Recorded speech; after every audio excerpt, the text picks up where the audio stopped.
إن الذين يؤذون الله ورسوله لعنهم الله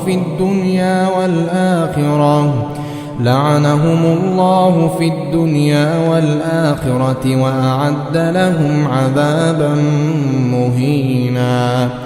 والذين يؤذون المؤمنين والمؤمنات بغير ما اكتسبوا فقد احتملوا بهتانا وإثما